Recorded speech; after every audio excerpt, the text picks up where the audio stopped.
Buenos días, tardes o noches, compañeros. Mi nombre es Luz Minerva Rodríguez García y soy del grupo 505.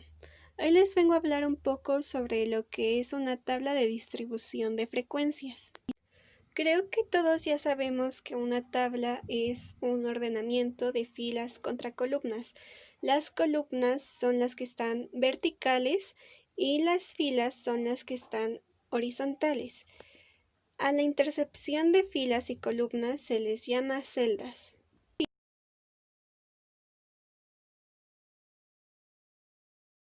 Estas tablas nos sirven para averiguar cómo están distribuidas las frecuencias en una determinada cantidad de datos. Las frecuencias son las veces en las que está presente una variable.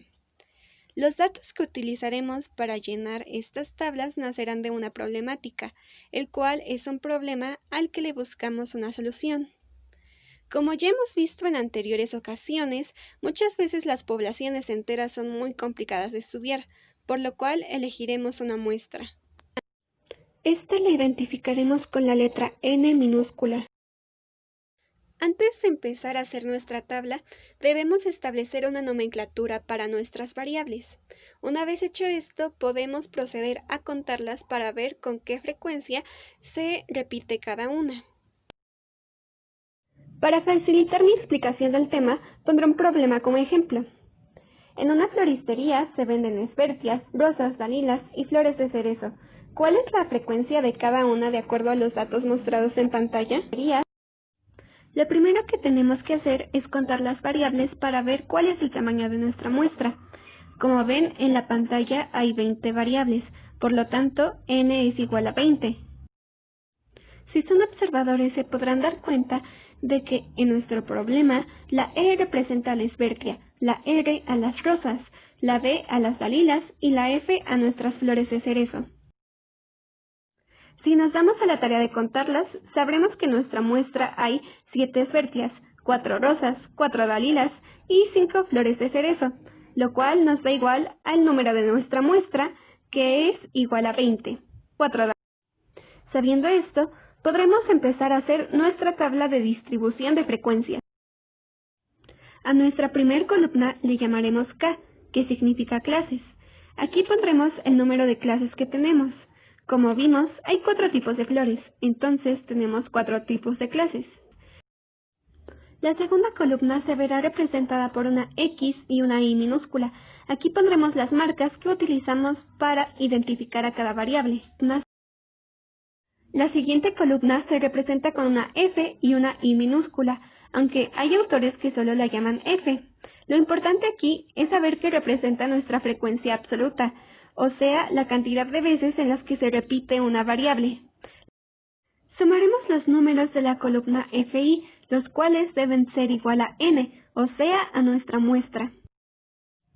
Otra de las frecuencias útiles en estadística es la frecuencia relativa, o sea, FR. Esta es igual a la frecuencia absoluta sobre n, o nuestra muestra. Volvamos a nuestro ejemplo. Recordemos que el valor de la muestra era 20. Aquí podemos observar también el valor de nuestras frecuencias absolutas. Entonces, el valor de la frecuencia relativa en la primera fila es igual a 7 sobre 20, en la segunda a 4 sobre 20, así también en la tercera, y en la cuarta es igual a 5 sobre 20. Otras frecuencias también muy usadas son la frecuencia relativa en porcentaje y la frecuencia relativa en grados.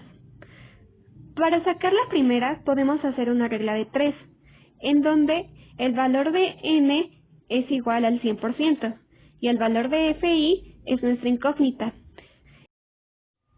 Si sustituimos estos datos a nuestro problema, nos queda que 20 es igual a 100%, mientras que el porcentaje de 7 es el que debemos encontrar.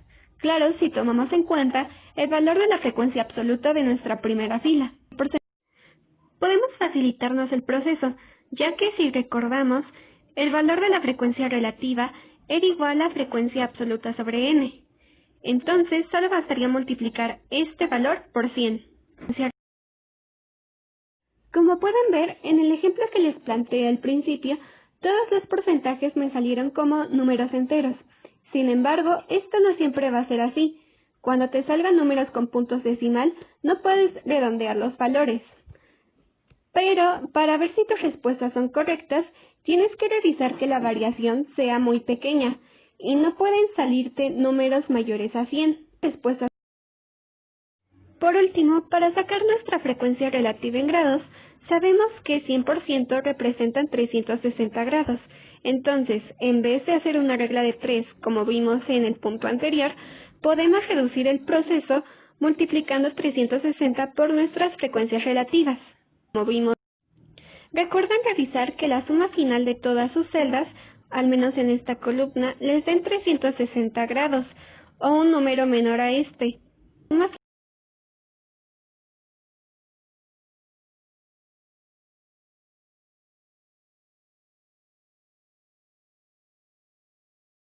Aprendí para qué me sirve una tabla de distribución de frecuencias, así como el procedimiento para sacar algunos datos que me piden, como lo son la frecuencia relativa porcentual y la frecuencia relativa en grados.